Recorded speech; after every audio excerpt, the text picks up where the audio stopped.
last stop on this adventure is Tulum ruins, but before we get into it, look at these guys. We are at Tulum ruins. We just went to 7-Eleven and got some food, Is it Powerade? Is it Powerade? It is Powerade. Powerade, yeah. We are now heading over to the ruins. We got here with the colectivo and it cost us 25 pesos each, and then we booked a entrance to 4 cenotes afterwards that are in the area, which cost us 650 each, and that also includes the admission to the Tulum ruins. 150 for the ruins if you just go to the ruins, 650 with the cenotes. There is a fair amount of walking that you need to do to get to the ruins from the colectivo stop, and that is okay. Just be prepared. Bring some water along with you, some refreshments. There's some shops along the way as well, but you will need refreshments. It's so warm in Tulum, or at least it was when we went. I felt like this was the place that was the most difficult to breathe in, if that makes sense, because of the heat. It was tough, let me tell you that. So definitely come prepared, but it's well worth the struggle if you ask me, and if you're into a bit of history, this is where you need to be. Nice, huh? Nice breeze. Tulum was occupied by the Mayans from around 1200 AD up to the 15th century. Geographically, Tulum is very conveniently positioned, and it served as a major trading center both on land and sea between Central America, South America, Yucatan Peninsula. I absolutely love walking around places like this and imagining what it would have been like to live here and to be a part of the community. And this place was no different, of course.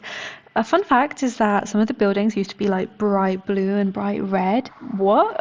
We have come to Casa Tortuga, which is like 4 cenotes.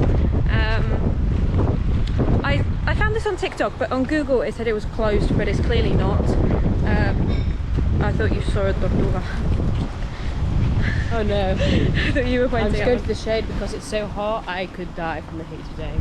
It literally is unbearable. The AC in the colectivo was a lifesaver.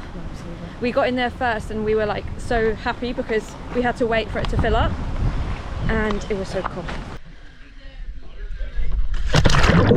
I don't know why I always think shots like that are gonna look good and then they just end up looking like that. Anyway, Casa Tortuga was an interesting experience. So you get a tour guide and they show you around 4 cenotes that they have there.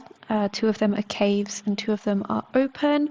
So as I said, you get a tour guide. They tell you about the cenotes, show you around, you do a bit of exploring with the group, and then if you want to, you can stay for longer and go swimming in one of the open cenotes. But yeah, here's us exploring the cave, or the first cave cenote, which was really fun. I think the caved ones were super impressive. I loved swimming around the stalactites and the stalagmites, exploring the landscape and really thinking about how many years it must have taken for these landscapes to form.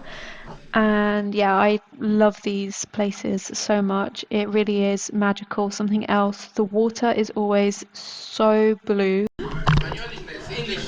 How was it? Good? Amazing. Okay. And the other place I can explain you, okay? Okay. ¿Y aquí cómo vamos? And I think it's one of those things that you really need to experience in order to appreciate it to the full extent.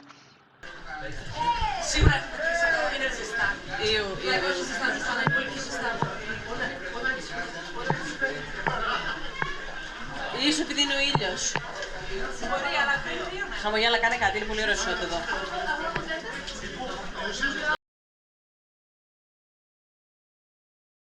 Our second cenote of the day was this very pretty, very beautiful open cenote. It was absolutely stunning.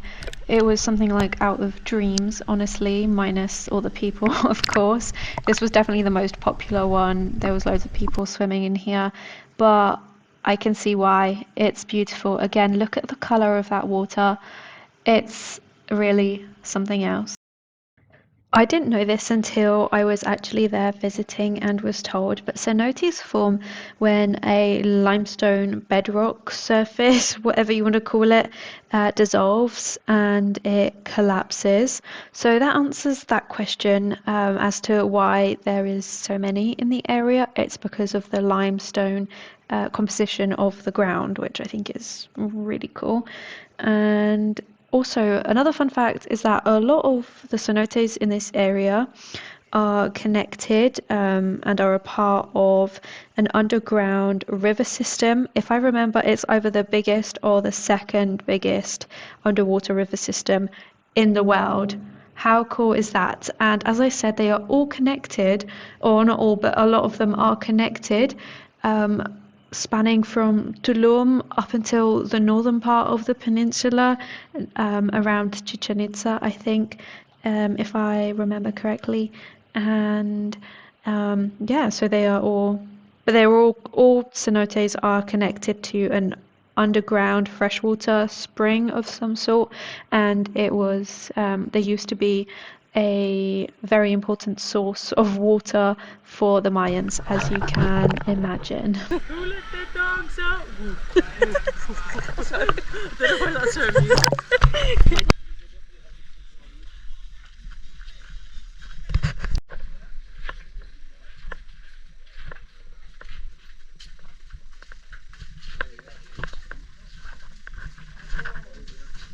So here we are exploring our final cenote for the day.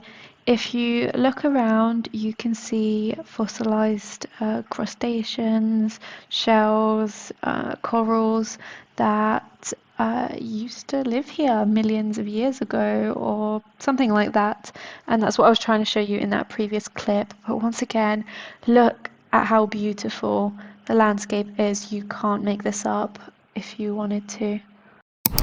Time for our next adventure in Tulum. We are getting bicycles and we're going to cycle to like the classic Tulum like photo spot and just explore that area a bit. Change of plan, we're not getting the bicycles because they close and everything, we don't have time, but we're getting, guess what? Colectivo. That's right, Colectivo.